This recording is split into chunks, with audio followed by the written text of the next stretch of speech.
Bye. Well, good afternoon. Welcome to Friday afternoon at the Manor. It's been a while since I've shown my face. It's good to be back from Thailand, and I'll be offering my footprints of Thailand in a couple of weeks from now. But over to Susan Johnson, who will let you know the insight and wisdom you'll experience today from our wonderful keynote. Over to you, Susan. Thank you. Thank you, everyone, for coming here today. We are delighted to welcome Pauline Martin, who last year spearheaded two enormous relief efforts for Jamaica and Haiti. And she's going to tell us what all is, motivates her, what gets her able to do these things. Pauline. Hello. Hi, everyone. Thank you so much for having me. I so appreciate it. I'm really nervous. But anyhow, I'm going to just do my best. I want to thank you for the opportunity to come and speak with you today and how I overcame adversities and how I got to where I am today. I'm going to call this a giving heart. That's what I'm going to call it. I grew up in Jamaica, and my dad was a farmer. My mom was a domestic help. So we didn't grow up on a lot. There were 8 children. 8 of us. And but we never went to bed hungry. That's one thing. But we knew how to have fun. Didn't cost us anything, but we knew how to have fun. So I'm going to tell you a very funny story about what we did when we hop trucks. One of the things that we did to have fun was hop trucks. So we have trucks always going by our house. So we would hop on the trucks, we'll hold on to them while the truck is driving, and then we would let go running, and then and that's how we got off the truck. I remember once we hopped on one of the trucks and everybody else was off the truck, but I was still holding on to that truck because the truck was going so fast, and my legs weren't able to go as fast to be able to let go of the truck to continue running. And I didn't have a choice but just to let go. So I let go, and thank God that I'm alive today. So anyways, I just want to say that we grew up very poor. We didn't have a lot.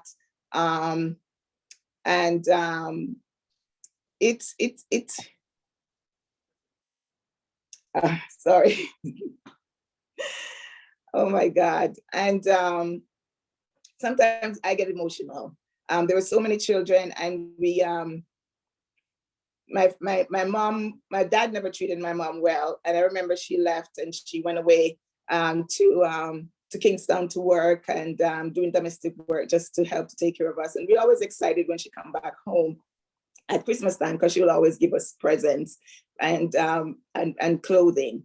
And I remember once when my mom came home, and we begged her not to go back, but she had to go back because she wasn't happy being at home.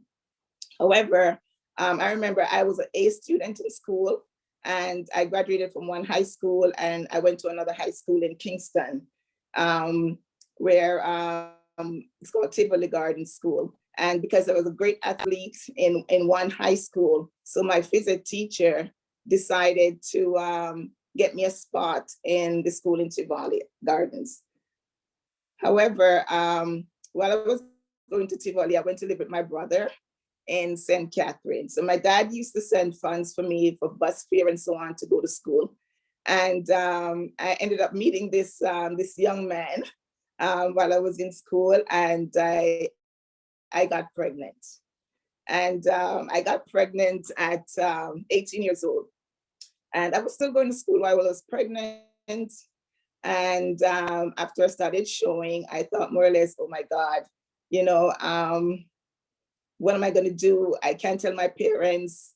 And then I started showing. When I started showing, my brother kicked me out of the house. I had no place to go, no place to live. And I was just too ashamed. So I just want to explain to you how I got from where I was to where I am today, and how I ended up in Canada and able to help people in Haiti.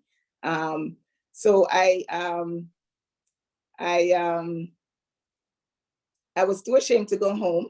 So I bounced around. I bounced around from one place to the next, looking for a place to sleep each night, food. And I used to do domestic work. I used to go next door to the neighboring community and knock on doors and ask them if they need anyone to wash for them and so on and so forth. And that's how I made money to be able to at least eat. And at that time, I was 18 years old. And I grew up pretty fast. I was very responsible because I started working when I was 12 years old. I used to work in the market with this gentleman who used to sell food in the market. And I used to go after school on Fridays, and I used to go and help him out on Saturdays as well. And when my mom left home, I was the one taking care of the home. I was doing all the cleaning, the cooking, the grocery shopping, taking care of my little brother and sister. And I'm basically running the house, washing my dad's dirty clothes because he was a farmer. And basically, I grew up pretty quickly, and I learned responsibility very early in my life. So that's what really kept me when I was away and when I was pregnant and I had no place to live. And I was there for a long time. I was like 6 months pregnant into my pregnancy. And my mom came over to take me back home. And I was too ashamed because what am I going to tell my dad? I left to go to school and they have hopes, high hopes and dreams for me to become something in life. And I felt like I disappointed them and I let them down and I could never face them. My mom, God bless her, beautiful soul. She was such a gentle person, but my dad was a disciplinarian and I was afraid to actually go home. So I waited until I had no other choice after bouncing around from one place to the next. I was basically homeless, and I went back home, and I basically just hop on the bus because they live on the main road with no money. And actually, I got them to just stop by the in front of the house to run in and get some bus fare. And I was too embarrassed. I always stay inside. And anyways, I had my children, and I ended up having twin girls. So I have twins. It was very difficult for me to take care of them. So I started after 3 months. I'm just giving you just a little bit of my life story here. And after 3 months, 2 months of having my kids, I went out searching for jobs. I would go into Ocherias. We're from the St. Anne area. I would go into Ocherias and I would enter into restaurants, asking if they need somebody, they need any help. And, I was constantly going on a daily basis. And at one day, God opened up a door for me. I was on my way home, and back then we used to hitch ride. We go out and we just hitchhike to wherever we want to go, so we don't have money to pay bus fare, right? So a gentleman stopped and gave me a ride, and he was German. And he gave me a ride home, and I was explaining to him that I'm really looking for work. I have 2 kids to take care of. The father wasn't around, and I didn't know what to do. And he says, I have a restaurant. Why don't you come by and we'll see if we could use you. So I went and he hired me on the spot, and I was happy and excited. And I worked there for 2 years.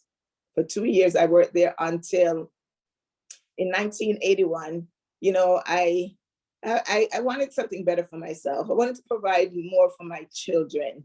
And I was thinking about going to journalism school, but I didn't have the money, working $30 a week, taking care of 2 girls. So my mom had a friend that lived here in Canada. And I said, Mom, why don't you ask her? You should ask her daughter if she can sponsor me to Canada, send me an invitation. My mom said, okay. She asked the lady, and her daughter agreed.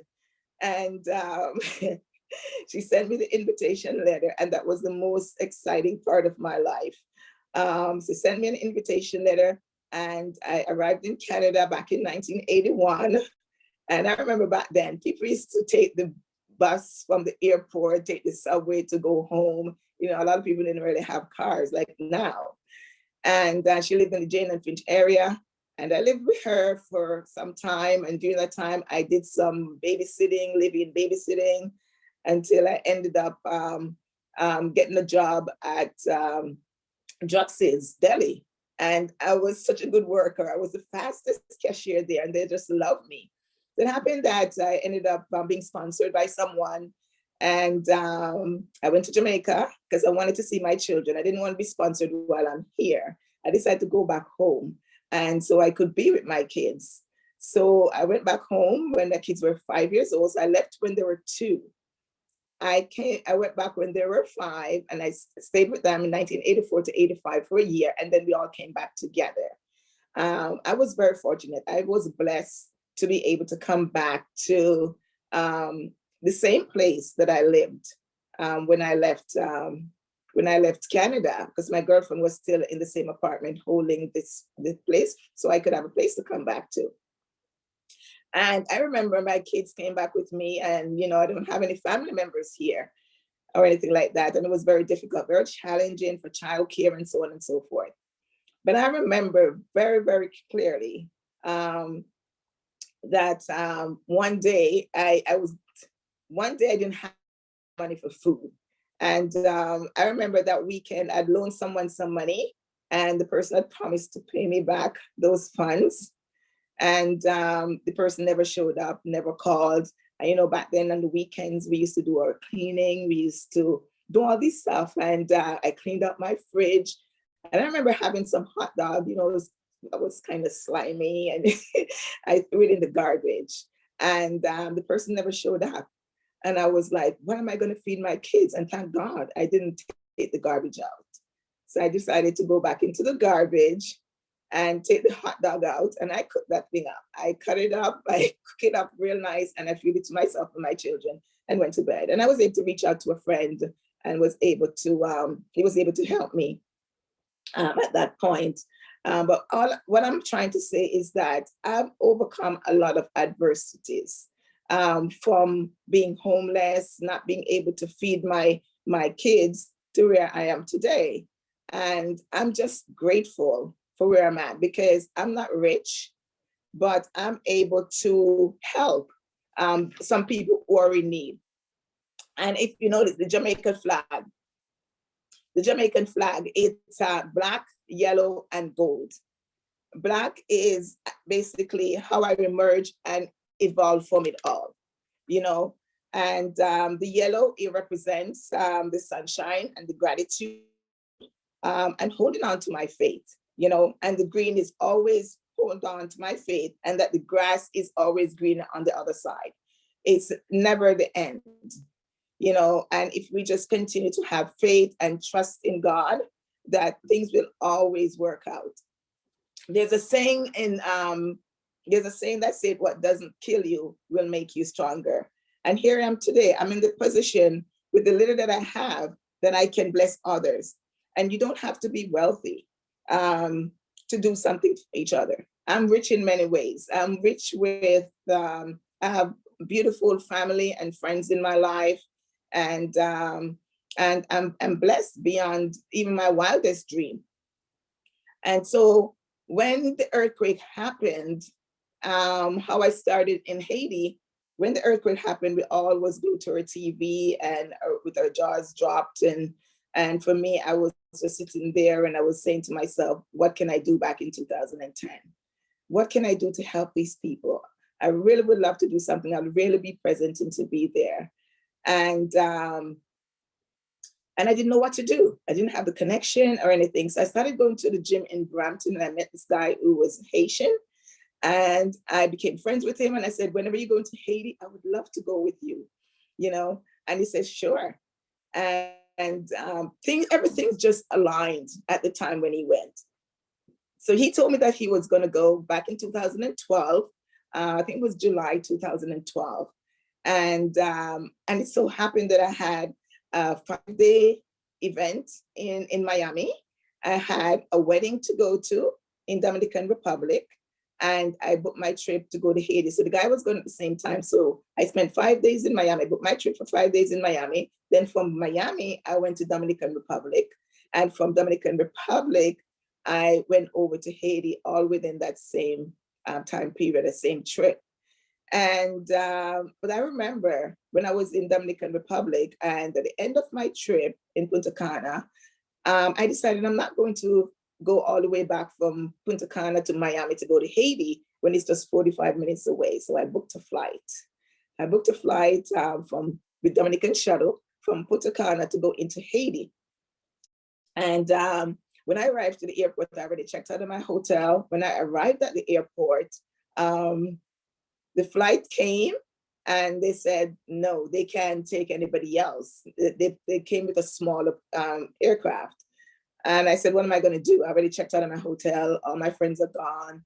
I don't know anybody here. So I called the airline and they said, okay, what I can do is take the taxi from Dominican Republic, which is hours away, probably 3-4 hours. I can't remember how long it was, about 4 hours from Punta Cana to Santo Domingo.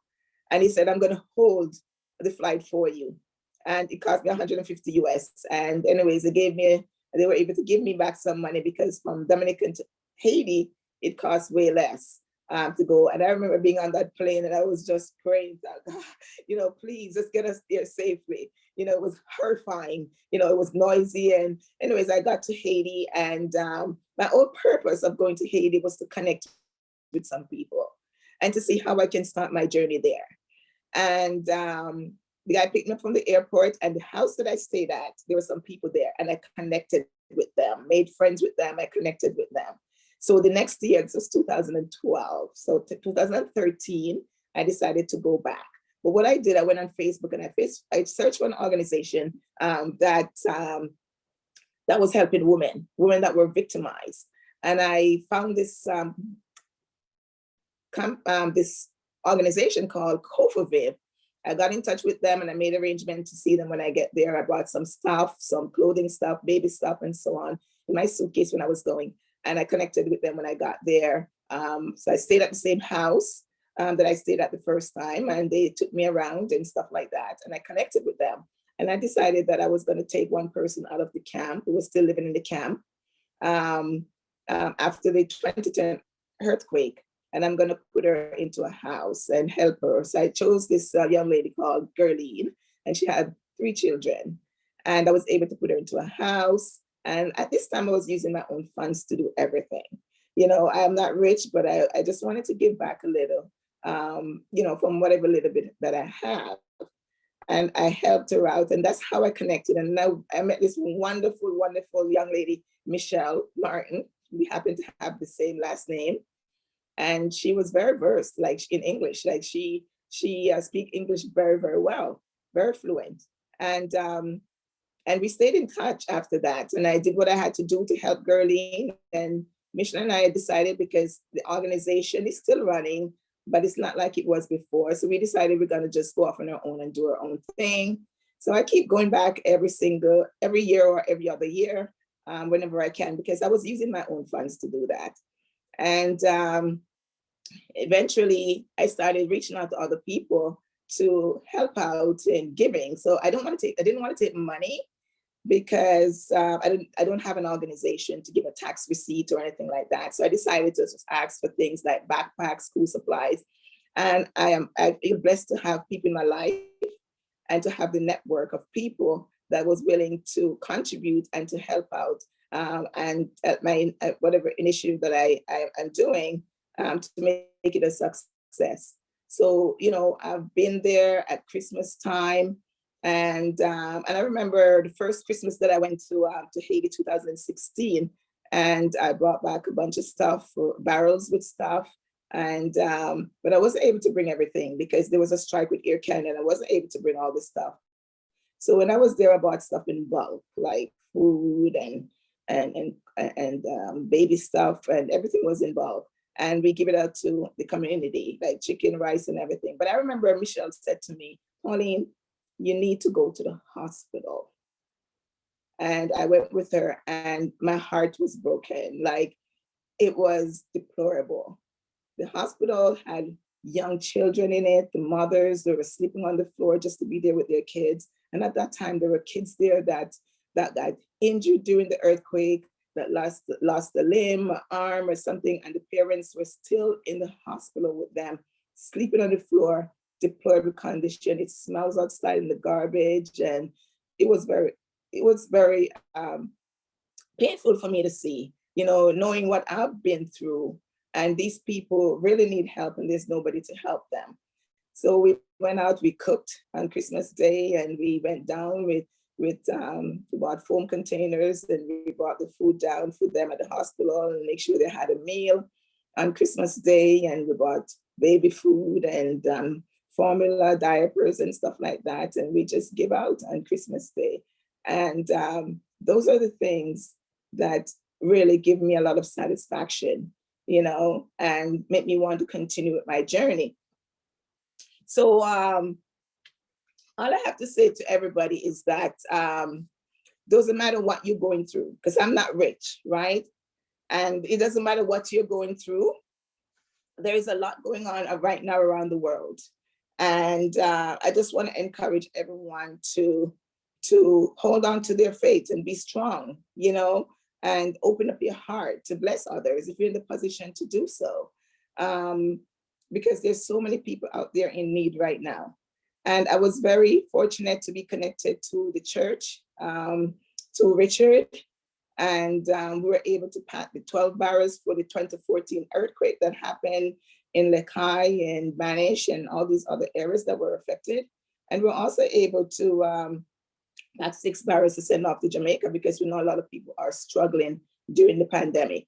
So I just wanted everyone to encourage everyone to just stay strong and to stay strong and to think about others who are really in need, So I just want to say God bless you, and I thank you so much. I have a video I want to share, but unfortunately, I'm not able to upload it to my iPad where I'm doing for my InShot. But anyways, I'm going to do my best in. I'll share my screen.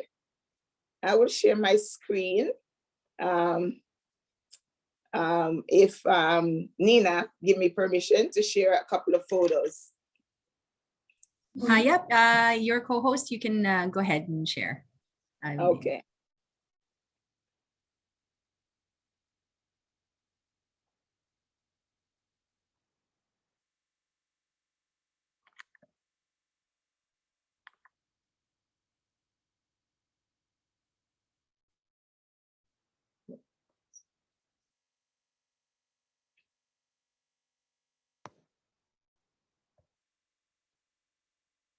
Are you able to see my screen? No. Okay, share screen. That broadcast.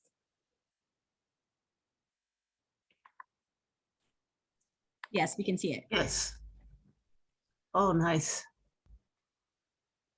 Okay, so I just want to share a couple of slides. Oh, some of them may be repeated. This is when I went to Haiti and, helping kids with the backpacks and school supplies. And also, at times I help to pay their school fees when I bring stuff and have the ladies helping. These were barrels I sent back in 2016. This is Michelle. Sorry. This is the earthquake when it happened in 2010. This is when I went to Haiti, my very first time in Haiti. And the gentleman over here on the left is the gentleman I met in the gym. And these were the other people that were living at the house that I met and made friends with, and they were able to help me out. And this was the first family I met, and I was helping this young lady here on the left with school. And Gerline, this is Gerline. She's the young lady that I helped from Kofoviv. She have actually 4 children. And this was where she was living in make fish tents and stuff like that. And this is another young lady who was at Kofoviv. She's 16 years old and she was raped and she had a child. And these were the ladies from Kofoviv. Michelle is not really in this picture, but you have Gerline and the other ladies who were running the organization. And here is Mr. Eric. He is the consulate of Haiti. that I met him back in 2013, I think it was, at an event for Haiti. And yeah, so Michelle had sent me a video to share, but I wasn't able, sorry, got a bit of a cold. I wasn't able to upload it. She just wanted to say thanks to everyone. She wanted to say thanks to everyone. Thanks to Manor Road United Church, and thanks to Pastor JJ and everything that Manor Road have done for Haiti, for the 2014 earthquake, and so appreciative. As you know, she's pregnant and she put out so much, and you know, she's at the hospital right now. She did a video, and she's giving birth next month, and we just have to please pray for her and for safe delivery. And just want to thank you for giving me the opportunity to speak. You know, very nervous. You did well, Pauline. And honestly, the pictures on the WhatsApp of the journey in Haiti and the people from Haiti and their strength and their endurance and ability to deal, it's a tribute to you for the leadership that you've given for this. Thank you. Thank you so much. And also the encouragement, you know, just, I mean, in my experience, it's the people who have the least who tend to give the most. The more you have, the more you think you need. And so this, you know, right from the get-go, you wanted to reach out, and it's come back to you, and I'm glad of that. You are really an inspiration. Thank you. I know what it's like to be homeless, you know, and I can walk in their shoe, know what it's like. They're helpless, nobody to help them, no place to go, no food, you know, so I've experienced that. So, you know, I can relate. Yeah. I'm a bit the opposite, because I've, you know, always had, you know, a home and food and that. It's, to me, it's unthinkable that anyone should have to live without those. And so it's sort of like, Yeah. okay, what can we do for you? Are you asking me a question?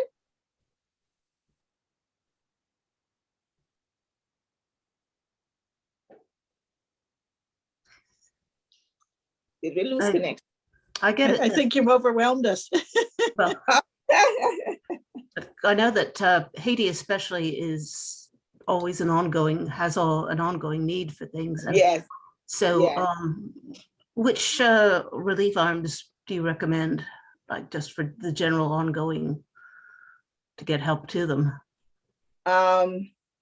Michelle and I are talking about, because she's pregnant right now and so much going on in Haiti. Mhm. Because we're trying to start something ourselves there. Okay. But the thing is that I'm just waiting for her, because a lot of the organization, it doesn't get to a lot of people. Yes. And what I liked about working with Michelle was that she's able to seek out the people that need it the most. Mhm. You know, and that's how, when I bring stuff there and go and gather things and buy things, that we're able to give to those people that need it the most. I remember there was one lady living on top of somebody's house, you know, with just tops around it. And we have to climb up a ladder just to get to where she was, her children, you know, and a lady who was blind, God bless her soul, she passed on now, that we're able to go and help her and stuff like that. You know, so we're thinking about putting something together so we can help the people that really need it the most. Because I find that organizations, there's a lot of people that are left behind. Yes. You know, and so we're trying to do something so we can get to people that really, really, really need it. So much of it And I see it. Exactly. You know, a lot of people ask me, Pauline, why you from Jamaica? Why Haiti and not Jamaica? And I said that as much as there's some need in Jamaica, but I said, I've been to Haiti. I've seen how people are destitute, they're in need. I've been to Haiti, and I'm from Jamaica and I've gone there many times, but I see the need in Haiti. Mhm. So that's where my heart really is, Mhm. you know? I know I have no problem maker either, but that's where my heart is. Mhm. Yeah. Now, Susie Morris from the church before COVID would make journeys in with a group that provided dental care in Haiti. And she would often bring back the pictures and share with us. And they were going up into the hills and into some pretty interesting Yes. areas to go through. And you realize how devastating the earthquakes have been and the poverty that exists in Haiti. Yeah. Yeah, it's horrible, you know. Mhm. And right now there's so much going on. There's so much violence, and you know, I worry about Michelle. I was even talking to her a couple of days ago. Why don't you just go to Dominican Republic for a while? You know, but you know how it is for the is she's giving birth next month. She has to pay $1,000 for a C-section and all of those things, and they can't even afford it, you know. So Mhm. I'm putting together barrel and stuff so I can send off for her with some baby items and so on and so forth, you know. So that's what I'm in the process of doing right now, so she can get it when the next barrel trip goes off in March is the next shipment. So you know, I do whatever I can to help her. You know, I don't have a lot, you know, and COVID is a lot of things have happened since COVID. Business are not the same, things are not the same. I still try my best to help out. At least I help her as much as I possibly can. You know, husband work, it's $250 a month, US. You know, people cannot survive on that, I know. you know, so it's very difficult. So it's very dangerous over there. You know, most times they can't even get out of their homes because there's always the cops and the gangs are fighting and shooting, and she's in a very bad area, you know. So my heart goes out to her, and I really feel for her, you know. So, but they can't afford to live in, you know. Mhm. Yeah. Well, keep us posted. We're more than happy to help out again. Yes, I will. Yes, I will. I will. Yes, you know. I'm trying to see how I can send her some money to help with her C-section. You Mhm. know, that I'm packing a couple of barrels for her because she did so much. And I posted the videos and stuff in the chat. She risked her life being pregnant. Just she's got the most beautiful heart. You know, she will give her last to people that need it. She's in need as herself, but she'll give the people that need it the most. You know, she has a beautiful soul, that young girl, like so beautiful. You know, I love her to death, you know. Yeah, love her to death. So, and I think we're related. We have the same last name. Mhm. Does she have other children too as well, Pauline, or is this her first baby? No, she has a son, her first son. The father lived in the US, so he's living in the US. I think he just turned 12 or 13 the other day. Right. And she has a baby that is now 2. And 3. He's now 3, and but she was on birth control and she missed one day, she says, and Yeah. she ended up being and it's like she didn't know what to do. She didn't tell me for a long time, but then she just didn't have to tell you. And so this is gonna be she's gonna have this other child in Haiti, you know. But she have 3 children altogether, 2 with her and 1 in the US. But she's married, she has a husband, you know, he makes $250 a month, you know. Yeah. So what I've done actually, I send when she was getting married, you know, I brought her a beautiful wedding gown. So what she does, she rented out sometimes to make, you know, make a few dollars. And I have a couple of wedding gowns here and for her so she can rent it. But people don't get married that often in Haiti, right?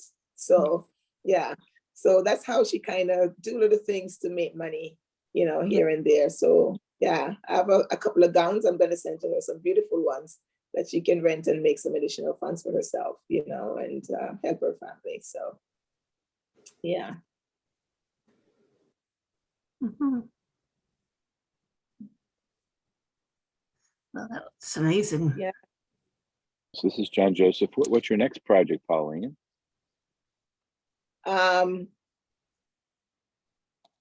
Well, right now, I know that the need continues in Haiti. The earthquake victims, the one time giving them something is not going to do. It's, you know, it does what it does now, but then the need is ongoing. It's not easy though. You know, it's a lot of work. You know, and I'm a single parent. I don't have a husband. You know what I mean? So I have to work. and when I take time off, it does affect my finances. You know what I mean? So I'm not able to work, and I take a week off here, or a day off there, a day there. You know what I mean? And I'm not able to work. So I didn't plan on doing anything maybe until, I don't know, maybe summer, but right now I'm thinking about sending something for Michelle, stuff for her and her family. And also for the people that really help her sort everything out. I'll send some food and clothing for them as well, sort everything out. But I do have a lot of stuff packed up in my storage, and I don't know what to do with them because I could use the space as well, and I can't afford to send anything off to Haiti right now. I would like to get rid of the stuff that I have there and send it off to them, but I can't afford to do that. I feel the thing is that because we've done so much recently, it's very hard for me to start reaching out again, to ask, please give, please give, please give, you know what I mean? And even with Michelle, I was thinking I want to have a baby shower for her, And I said, I can't go back and ask people. We just asked people just recently to give for Jamaica, to give for Haiti. And, I can't keep asking. And so I said, you know what, I'm going to do what I can to help her instead of reaching out to ask others to help, So, but I would love to pack up all these things and send them away before the summer, and so I could have my space as well and to just get them off. But I do have to do something with them. My storage is packed all the way up to the ceiling. I live in a condominium, so I don't have a lot of space. And I have storage downstairs, right? So even this, I was saying to my friend, if you can come and help me next week to kind of, well, I'm in the process, actually. I'm doing a course for my car insurance license, because I do life insurance and, so on and so forth, investments and stuff. And I'm doing my course for my car insurance license. That way I can bring in some more income. Everybody who drives a car needs insurance, right? But not everybody think they need life insurance or have money to invest. So I've decided to get my license there and to bring in some extra income, right? And hopefully soon I'll find a husband.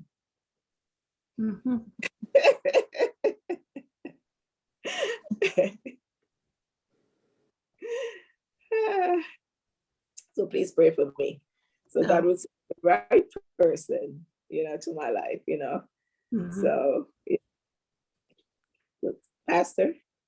Okay. Always one step at a time, right? Yes. And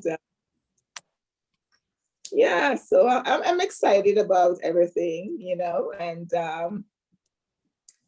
I'm still hopeful, with everything going on. It's hard though. I know a lot of people are having challenges during this pandemic, especially people who live by themselves, especially seniors who would live by themselves as well, And it's hard because I'm experiencing that. Even though I have a big family, I can go and visit them, right?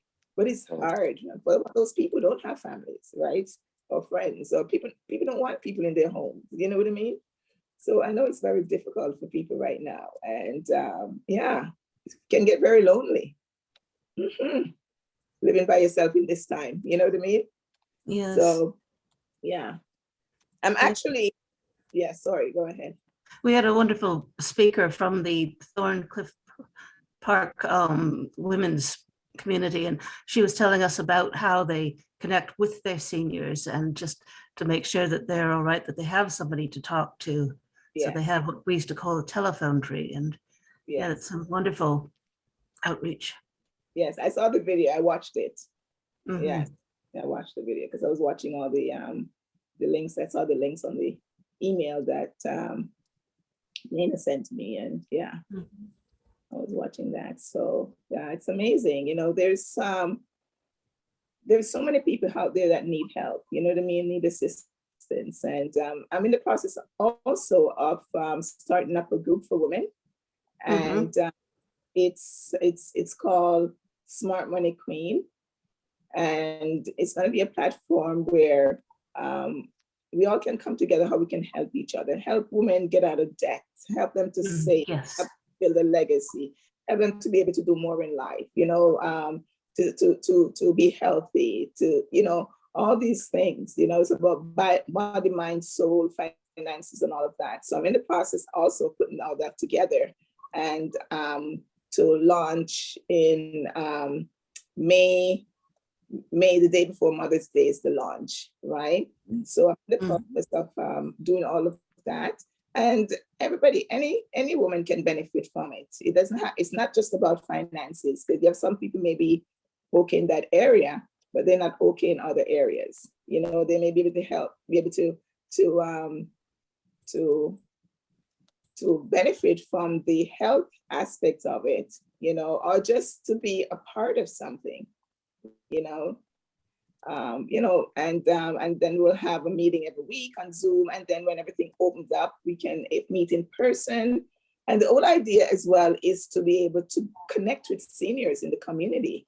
So people in the group, we can go out and help them. If they want to get laundry done, they want to get some shopping done, or somebody to help them, right?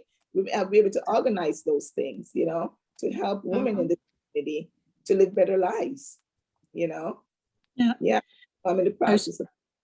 Yeah, I was thinking, Pauline, there's an organization called the Walnut Foundation for Black men about living with health issues for them and helping them. So I don't know if there's an equal women's group, but that sounds like something they've done. If you want to look at the Walnut Foundation, it's quite an extensive group.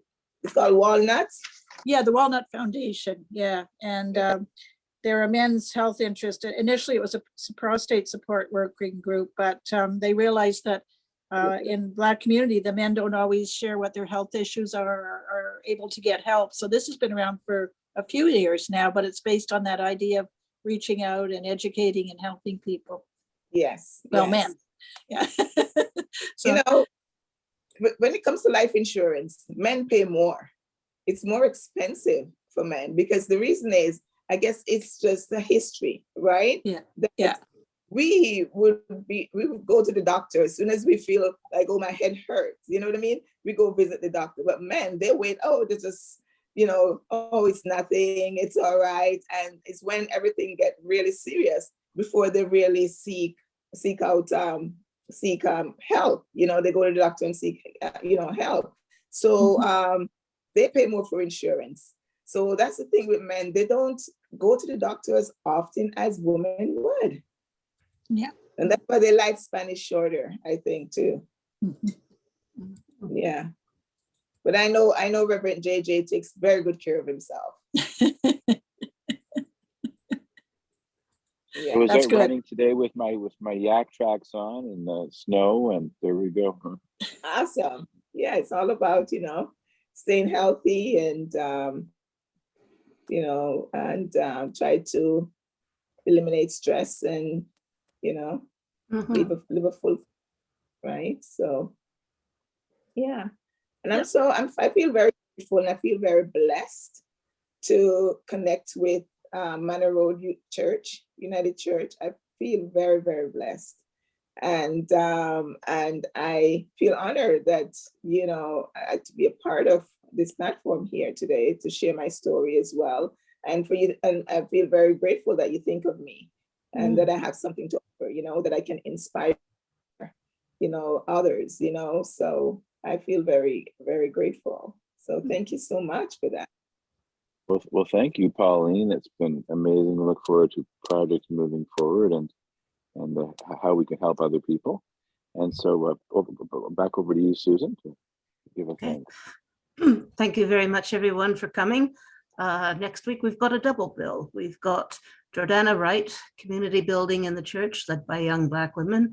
And Reverend Dr. JJ is going to give us highlights of his trip from Thailand. So I hope you can join us then. Thank you, everybody. Take care. Have a Thank you good very one. Thanks, much. Pauline.